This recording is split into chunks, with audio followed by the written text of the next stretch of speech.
Welcome back on the Pursuit of Wealth, everybody. It's Rod with Pow Group, your home for MJ stocks, crypto assets, news, and interviews. It is Monday. Happy Monday, September 29th. Hope you had a great weekend. And in this video, we're going to take a look at AI predicting the top 5 MJ companies by 2030. I compared what Grok was saying and ChatGPT, both the latest versions, and we'll discuss all of that and more. Before we do, make sure to smash the like. If you're new, you can subscribe, tick the bell.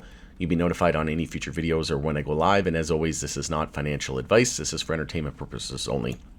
You can follow us over on X, formerly Twitter. Handle for that is @GroupPow. Going to be using that as one of my platforms of choice going forward. So I've already posted videos on this. I've already gave my thoughts and opinions on what I believe, and also pertaining to producers and retailers. And if you look at a result here from Grok, I talk about which one will be more valuable and dominate the MJ industry long term. Will it be producers or retailers? And you can just look at the alcohol industry. It's the closest thing that we have to compare, and it's not even like a close comparison, really. The producers in the alcohol industry absolutely blow them out of the water in terms of retailers, right? Not to say that there's not going to be opportunity with retailers. I just want to make sure I preface this before we jump into what the result for the top 5 companies are going to be, and then we can compare it. So it says long-term and short, producers, including cultivators and especially processors / manufacturers who create value-added products like edibles, vapes, and pre-rolls, are likely to be more valuable and dominate the MJ industry. And then it gives a breakdown here. You can pause the screen if you want to read that. But I went to Grok and I typed in which MJ companies realistically has the best chance of winning by 2030. Who would be the top 5 by market cap? No fluff. I think I spelled that wrong. Yeah, no flush. I meant no fluff. And you can't predict the future, but pick the top 5 anyways and list it from big to small. So if we scroll down, best chance of winning by 2030, top 5 MJ companies by market cap in 2030, projected from largest to smallest. So it's saying Green Thumb Industries. I don't think that would really surprise anybody. I would say that's probably 99% of retail investors' mindset. Next, we have Curaleaf, Trulieve, Tilray, and IIPR. And let me know if you agree with this, disagree with it. Let me know. I always love hearing from you. But this was the answer for ChatGPT. And in the Pow Group private community, I actually have a page here. You can see I've integrated AI. I've been going through Grok and ChatGPT, just kind of figuring out through API connection, but you can go here, ask questions directly in the Pow Group private community. So if you don't pay for the advanced versions of AI on Grok or on ChatGPT, you don't have to worry about it because I pay for it, and you can use it directly in the Pow Group private community as a value-added service. So you can see here I asked that question, and then it posted over here in the AI answers, and that is the screenshot that you're seeing here now on the screen. So we'll take a look at what ChatGPT latest version is saying. So short answer, ranked biggest to smallest market cap winners by 2030. My pick: number 1, Curaleaf; number 2, Tilray; 3, Trulieve; 4, Green Thumb; and 5, Cresco. So pretty much what I would just basically flip Tilray and Curaleaf. Tilray is my largest holding. I'm biased, but Tilray is my largest holding. My second largest holding is Curaleaf. But I do believe that Tilray and Curaleaf have the highest chance of becoming the biggest players in the space when it's all said and done. But like I said, if we compare the producers versus retailers, you can see here Green Thumb, Curaleaf, Trulieve, Tilray, and IIPR. So all the top 4 here are producers, which makes sense. No retailers. There's a IIPR. And then if we take a look at what ChatGPT is saying, it's always also focused on the producers as well. So all of them are producers. But keep in mind that Curaleaf, Trulieve, Green Thumb, and Cresco, they're all into retail as well.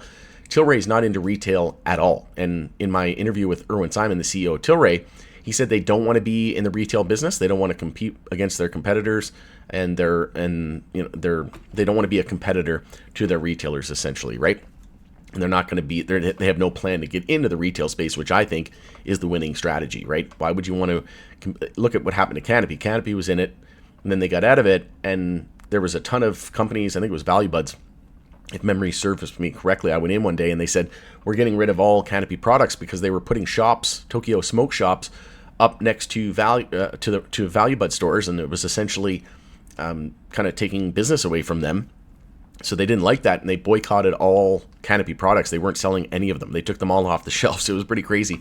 So I think that Tilray has the best strategy. And again, let me know your thoughts and opinions on this in the comment section below. But you can read all of the, again, if you want to pause the screen and read the justifications and explanations of Grok, and then this was ChatGPT.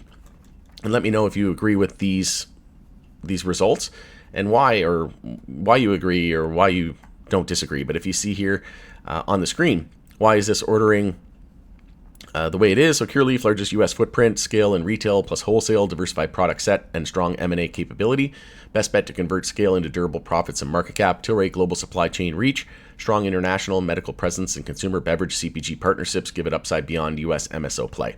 So obviously, Curaleaf, I think, it's going to be a toss-up between the two, honestly. It's hard to say, but Tilray operates in over 20 countries, 22 countries, which is more countries than what Trulieve operates in states in the U.S. Same thing with Green Thumb, and same thing with Cresco. So I do believe, and Curaleaf is the closest thing to Tilray in my opinion. Curaleaf's a Canadian operator. They own Northern Green Canada, which is an LP in Canada. They operate in international markets, very similar to Tilray, and they have the biggest footprint in the U.S. So I would say Curaleaf is probably the front runner just based on the largest U.S. footprint. But again, I don't like the fact that they're into retail, and I like Tilray's strategy a lot more.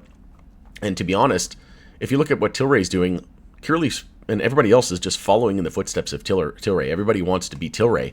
And with Tilray's distribution business, their wellness business, their MJ business, their craft beer, I think it just, so many great adjacencies. It just makes the most sense. And if you look at Curaleaf, they operate internationally. Curaleaf CEO and chairman Boris Jordan said that if other companies like Trulieve, for example, were to do what they've done in the international market and their footprint, they said it would cost them about $400 million to do so, to replicate that. So that's essentially all of the cash that Trulieve has on its balance sheet just to replicate what Curaleaf has done in the international markets, like in Europe, etc. Right? So that is huge. They have a huge head start, Curaleaf and Tilray, in my opinion. And I posted this video. This was about a year ago now. Wow, crazy how fast time flies. But I said, could Tilray merge with Curaleaf? MSOs will become LPs and vice versa during the MJ blue chip phase. So we're not going to see the blue chip phase, like the clear winners of the space, who the blue chips are, until after the U.S. legalizes, right, at the federal level. Once it's descheduled and fully federally legalized, it's going to be probably a few years, maybe 5 to 10 years after that, before the real blue chip winners are established, right? But I think in the blue chip phase, we'll see these mega mergers. And if I had one wish, I've said this multiple times on the channel, if I had one wish, it would be for the U.S. to legalize at the federal level and deschedule it similar to Canada and Germany. But my second wish would be a merger between Tilray and Curaleaf. Like I said, their business models are very, very similar. And if you take a look at some of the products that Curaleaf has been coming out with, it's very similar to the product categories and products that Tilray has overall. But yeah, Tilray's distribution business as well. The amount of breweries and distribution partners they have in the U.S., oh man, there's going to be so much opportunity from a beverage standpoint. And if we get medical in the U.S., right, if we get rescheduling and legalization of medical, that's going to be Tilray's entry, 60 to 90 days. Irwin said that they could be in that in my interview with them. And if they could do MJ beverages, they said they could be in that market in 60 to 90 days as well. We know they operate in the HD9, the beverage segment there, through hemp-derived products, and they're looking at releasing gummies as well soon with HD9 gummies. So we'll keep an eye on that. But like I said, that would be music to my ears if we saw a Curaleaf and Tilray merger. If that mega merger ever did come to fruition, oh my God, it'd just be lights out, game over for everybody else. It would be the de facto clear behemoth and global player, in my opinion.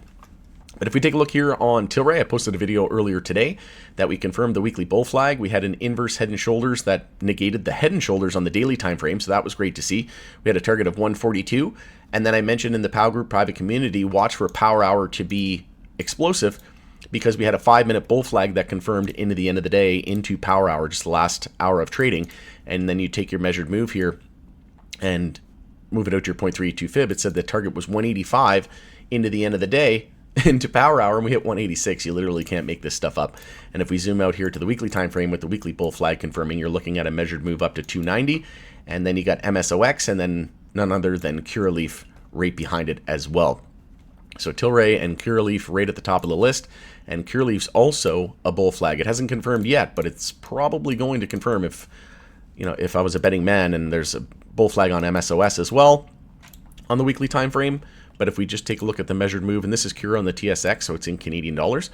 But if we take a look at the potential measured move here, if confirmed, in order to confirm it, we need to break above the high there at $5. And then that would confirm it. Our measured move would be about $13.33 Canadian on Curaleaf. But love to see Tilray and Curaleaf leading the pack. All right, let me know your thoughts and opinions on this in the comment section below. We'll continue the conversation there. It's Rod with Pow Group. Thanks again for joining us in the Pursuit of Wealth, and we'll catch you on the next one.